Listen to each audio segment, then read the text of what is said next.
Meus amigos, paz de nosso Senhor e Salvador Jesus Cristo, vou aqui fazer um rápido vídeo em resposta a um argumento pré-tribulacionista. Um certo pré-tribulacionista postou um vídeo e pediu explicação aos pós, dizendo: no Apocalipse está escrito que os anjos pregarão o Evangelho aqui na terra. Aí ele prossegue: por que? Qual a razão de os anjos pregarem o Evangelho aqui na terra, se a igreja ainda está na terra?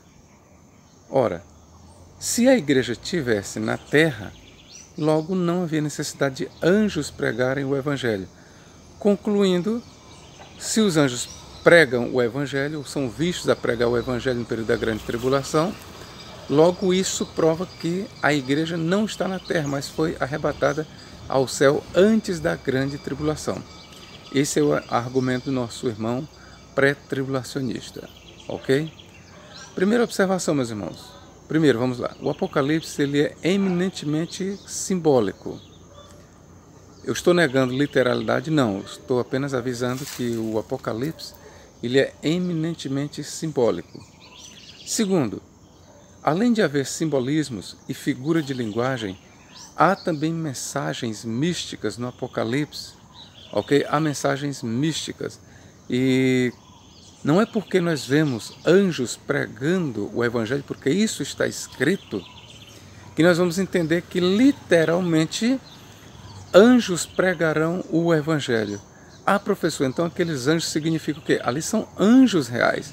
São anjos reais, mas tenhamos cuidado para não forçarmos um literalismo onde não é literal. Por exemplo, também no Apocalipse está escrito: ouvi uma voz do altar. Ali é um altar? É um altar. Mas altar fala? Não. Ali é um altar? É um altar. Mas altar fala? Não. Então nós temos aí uma simbologia, um quadro simbólico. Da mesma forma, queridos, a questão de anjo pregar, desculpem, ser visto anjos pregando o Evangelho, isso não significa que os anjos pregarão o Evangelho literalmente aqui, desculpe, queridos, no período da grande tribulação. E eu vou lhes provar isso, porque se tivermos de entender que a cena de um anjo, ou anjos pregando o Evangelho aqui na terra, prova que anjos pregarão o Evangelho, então eu chamo você para ler em Apocalipse 8:13, que diz: e vi uma águia voando no meio do céu, dizendo aos que habitam na terra: ai, ai, ai dos que habitam sobre a terra, por causa das vozes das trombetas que hão de tocar. E aqui eu pergunto, ali nós temos uma águia, e ela está falando, anunciando o juízo contra os ímpios. Em outras palavras, ela está pregando o Evangelho. Só que é o Evangelho contra os ímpios, está anunciando juízo.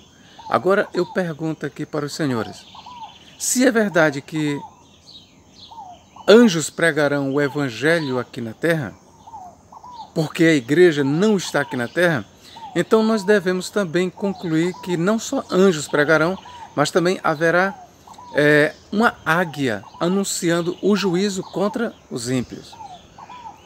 E aqui é onde entra a observação.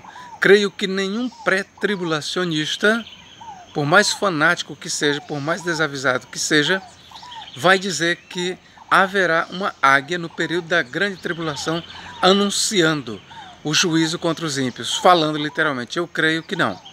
Mas pode ser que exista ainda um aventureiro, porque no Antigo Testamento diz que uma burra falou. Então, se Deus fez uma burra falar, uma jumenta falar, por que não faz uma águia falar? Não é pré-tribulacionista. Mas eu creio que você não será estúpido ao ponto de dizer que no período da grande tribulação haverá uma águia pregando a condenação contra os ímpios. Ok? Pois da mesma forma eu lhe digo, assim como você não entende que literalmente uma águia pregará a condenação, assim também eu lhe digo que é verdade em relação aos anjos vistos a pregar o Evangelho eterno. Ali são anjos, são, assim como a águia, é uma águia. Mas devemos entender que os anjos ali estão sendo vistos a substituir a igreja que não está aqui na terra? Não, porque o Apocalipse jamais ensina que a igreja estará no céu no período da grande tribulação. Isso é uma invenção dos pré-tribulacionistas. Em nenhum lugar a Bíblia diz que a igreja foi arrebatada para o céu antes da grande tribulação. Nós só precisamos entender que o Apocalipse ele é simbólico, ele é literal, também é literal, mas ele tem muita simbologia, ele tem muita linguagem figurada. Então não podemos forçar o literalismo num texto em que está mesclado literalismo e misticismo. O que nós temos ali nos 3 anjos pregando o Evangelho, simplesmente ele é uma figura de linguagem, é um rebusco que o autor faz. É simbólico para mostrar a condenação dos ímpios, queridos. Por meio da proclamação do Evangelho, a condenação dos ímpios. Mas o autor não está ensinando que depois do arrebatamento da igreja, anjos pregarão o Evangelho. Porque se isso é verdade em relação aos 3 anjos, também é verdade em relação à águia. Porque lá em Apocalipse 8:13 também está escrito que é visto uma águia no meio do céu proclamando: ai, ai, ai dos que habitam sobre a terra por causa das vozes que ainda hão de tocar. Então aí que você faça esta conclusão. Se você acha que literalmente os anjos pregarão aqui o Evangelho e serve isso de base de que a igreja não estará aqui na terra, então também inclua aí um anjo. Está escrito em Apocalipse 8:13. Mas aí você ainda vai me dar uma resposta. Professor, mas aqui na minha Bíblia está dizendo é anjo. Ok, mas eu fiz uma pesquisa aqui no comentário do Dr. Russell Norman Champlin, um comentário crítico, e de acordo com o que eu li, os manuscritos mais antigos, amigo, ouça bem, os manuscritos mais antigos grego, eles trazem de fato águia e não anjo. Dr. Champlin explica que com certeza foi posteriormente um copista que ou errou ou por não entender a mensagem de que uma águia pregará ou proclamará condenação, então ele colocou anjo para se tornar mais compreensível para os seus leitores. Mas, repito, o Dr. Russell Norman Champlin é um grande estudioso do Novo Testamento.